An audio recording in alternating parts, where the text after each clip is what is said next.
Salut, c'est Arnaud Demanche pour Road to Cinéma.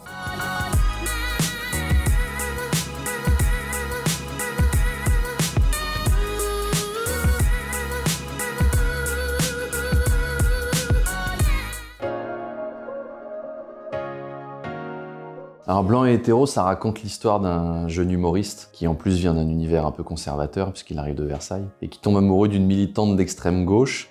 Et donc il y a plein de discussions où ils se rendent compte qu'ils sont pas d'accord sur tellement de choses.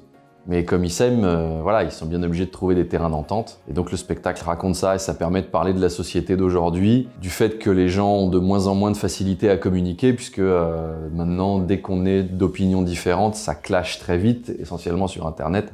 Et c'est un moyen de parler de réconciliation et du fait de se mettre d'accord ou d'affirmer qu'on n'est pas d'accord, mais sans que ça devienne un drame, quoi.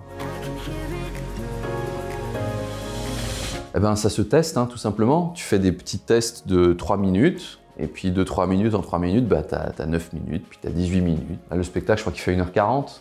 T'as 1h40 de trucs où, ça y est, tu l'as testé au fur et à mesure et tu l'as aggloméré. Le sujet étant casse-gueule, et étant sensible, je voulais surtout vérifier que personne n'allait être blessé. Ça, c'était important pour moi et donc j'ai toujours fait les vannes à des gens qui étaient concernés par ce que j'allais dire. Donc les vannes où je me fous de la gueule de l'extrême gauche, je les ai faites à mes potes d'extrême gauche. Les vannes où je me fous de la gueule de Macron, je les ai faites en face de gens pour Macron. Et puis voilà, j'ai des vannes sur les juifs, sur les musulmans, sur le féminisme, sur le véganisme, etc. J'ai quand même vérifié que ce que je portais comme jugement ou comme avis là-dessus était recevable. Parce qu'il n'y a rien de pire pour un humoriste que de se pointer, de faire une énorme connerie en disant « Hey, j'ai pas raison !»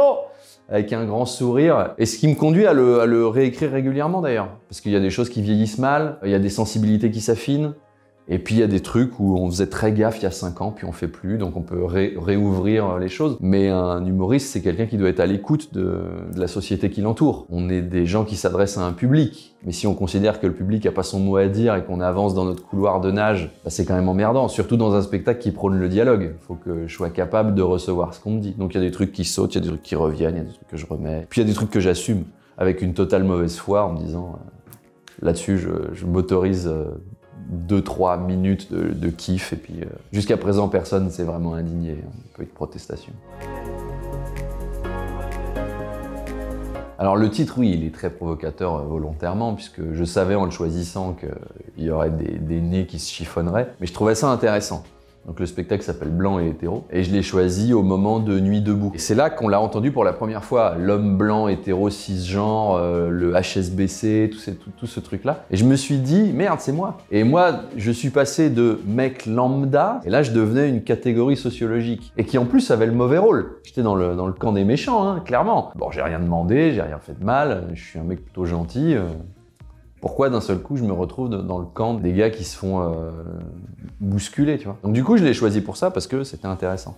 Alors après tu te documentes, tu regardes ce que ça veut dire, etc. Faut lâcher l'ego. Maintenant je l'ai aussi pris parce que quand j'ai commencé à écrire le spectacle, moi j'allais pas bien, j'étais en dépression, j'avais envie d'arrêter le métier, je me suis dit bah je vais faire un truc pour que tout le monde me déteste et comme ça je partirai sans regret, tu sais, c'est je veux mourir malheureux pour ne rien regretter. Pas de bol, ça a intéressé un producteur qui m'a dit c'est intéressant comme sujet, faudrait creuser, etc.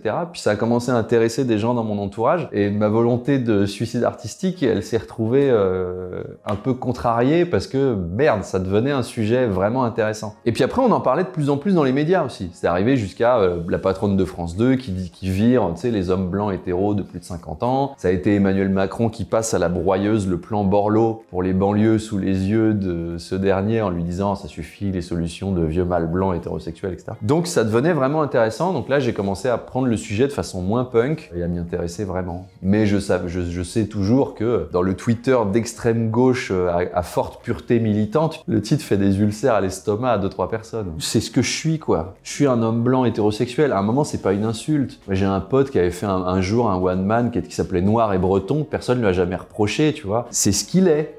Bah, c'est ce que je suis, voilà. Il se trouve qu'en ce moment, ça rentre en collision avec un discours sociologique. C'est pas parce que tu fais partie de cette catégorie-là que t'es quelqu'un de mauvais. Et surtout, il y a un autre truc. Qu'on a saucissonné la société en plusieurs catégories de ce type-là. On est parti du principe qu'elles pouvaient pas se comprendre entre elles. Qu'il fallait avoir le vécu de la case d'à côté pour pouvoir vraiment avoir un avis pertinent dessus. Je suis convaincu du contraire et je le souhaite même pas. C'est pas parce que je suis pas l'autre que je peux pas le comprendre. Ça s'appelle l'empathie en fait. C'est pas parce que j'ai pas vécu la souffrance des descendants d'esclaves ou d'une femme battue ou de quelqu'un qui a perdu sa mère ou de quelqu'un qui est malade ou de quelqu'un qui est handicapé. C'est pas parce que je n'ai pas cette souffrance que je peux pas la comprendre, que je peux pas compatir et que je peux pas avoir un point de vue dessus. Ça, pour le coup, c'est un discours militant, encore une fois, avec lequel je suis en total désaccord.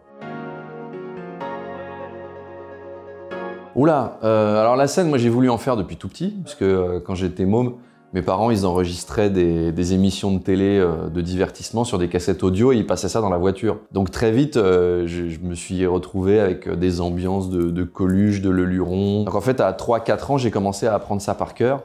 Et puis après, j'ai voulu faire humoriste parce que j'ai découvert que c'était un vrai métier au fil du temps. Et puis la scène est venue à moi un peu après mes études. Je m'étais lancé dans le graphisme et la pub. Et puis ça m'a poussé à rencontrer des copains un peu punk. Et avec eux, on a créé une cérémonie qui s'appelait les Gérards du cinéma, puis qui est devenue les Gérards de la télévision, puis les Gérards de la politique. Et on a fait ça sur Paris Première pendant 7 ans. Et en fait, comme on était tous les trois livrés à nous-mêmes sur scène, on a pu expérimenter plein de trucs. Mes premières scènes, ça a été ça en fait, ça a été des directs télé. Ce qui n'arrive jamais dans le monde de l'humour. Normalement, quand tu démarres dans l'humour, tu fais un cours de théâtre avec 4 potes, puis après tu fais des scènes ouvertes. Il y a 10 pelés à un bar qui t'écoutent galérer avec un micro, puis tu te construis comme ça. Non, moi mes premières scènes, c'était au Splendide, 800 personnes en direct télé. Il n'y a pas eu de répète avant, enfin c'était n'importe quoi. C'était fou de la part de Paris Première de tenter ça. Mais j'y ai pris goût et puis après, j'ai arrêté les Gérards et puis j'ai commencé à vouloir me mettre en solo sur scène et voilà, ça a fini par donner ça.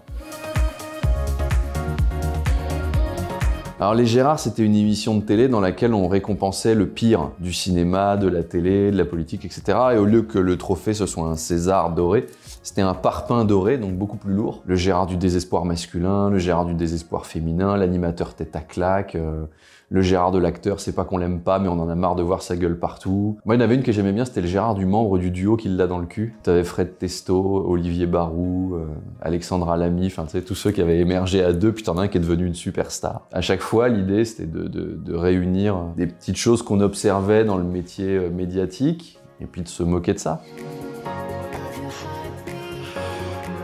Moi, j'étais auteur numéro 3 pendant 11 ans avec Philippe Cavrivière et Laurent Vassilian pour la matinale de Europe 1. Ça, pour le coup, ça a été super formateur. C'était une école géniale. On s'est éclaté à le faire. On a été sur tous les terrains humoristiques possibles et imaginables. Et on a eu une liberté totale. Donc, ça, pour le coup, ça m'a vraiment appris mon métier et ça m'a permis de diversifier les registres humoristiques. Ce qui fait qu'aujourd'hui, dans le spectacle, il y a plein de trucs vraiment différents d'ailleurs. Encore une fois, le métier d'humoriste, je pense qu'il a une utilité.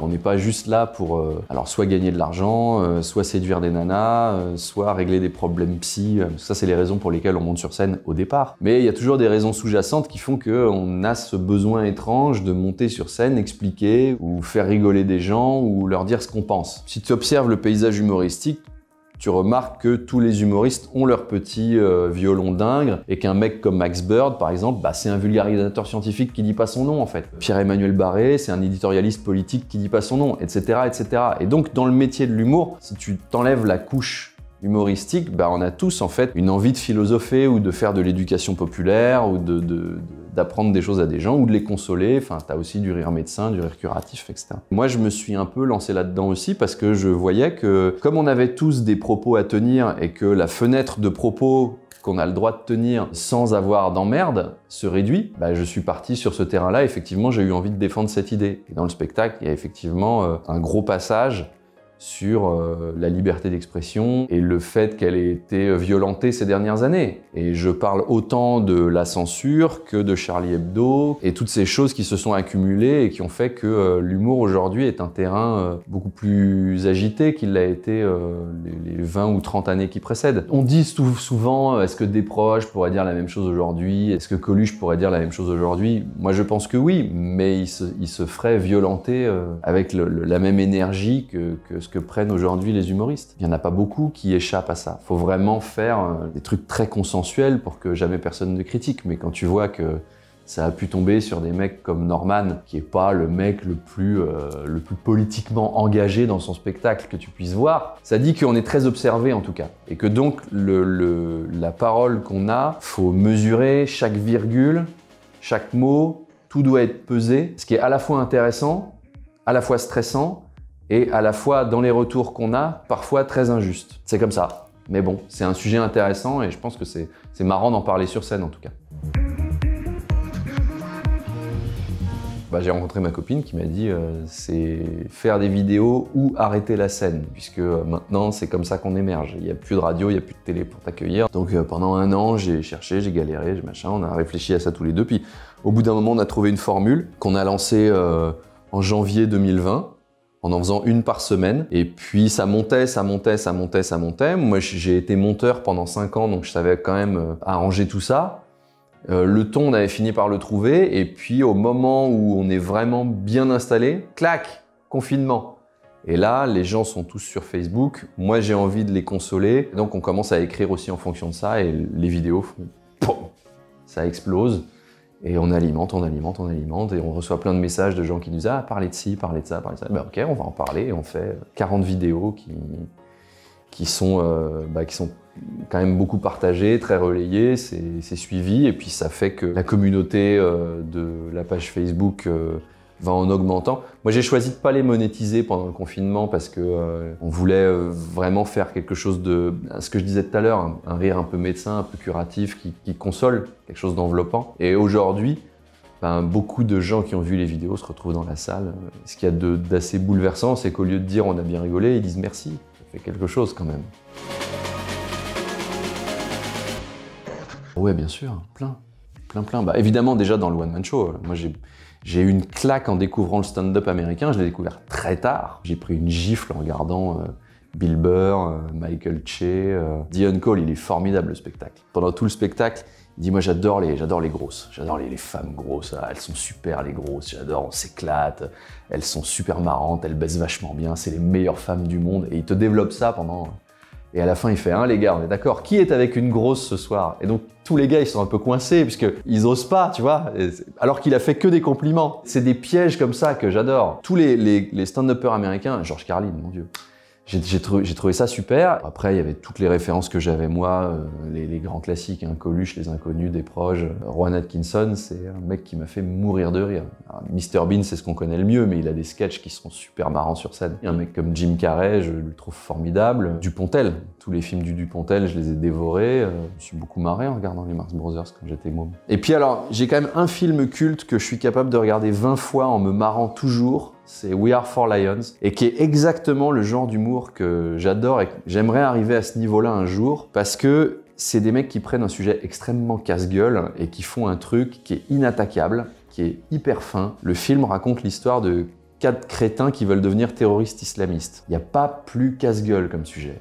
Et c'est génial. J'étais aussi très fan du doublage français, parce qu'ils ont rajouté plein de vannes qui n'existaient pas dans les séries d'origine. Et d'ailleurs, il y a un truc qui m'a fait mourir de rire pendant des années, c'est La Classe américaine. C'est qu'un exercice de doublage et de montage. En fait, c'est Hazanavicius et Dominique Mézeret, qui travaillent à Canal, qui ont pris des extraits de films de la Warner, des grands classiques, avec John Wayne, Burt Lancaster, Henry Fonda et tous ces mecs, qui ont monté un film qui raconte la mort de George Abitbol, l'homme le plus classe du monde. Et ils sont allés chercher les doubleurs de l'époque pour raconter comment l'homme le plus classe du monde a été assassiné. Et ça n'est que des conneries. Et ils ont parodié la Warner, qui a fait un infarctus quand elle a vu ça, qui a envoyé un mail à Canal en disant « Ce truc ne sera jamais diffusé ».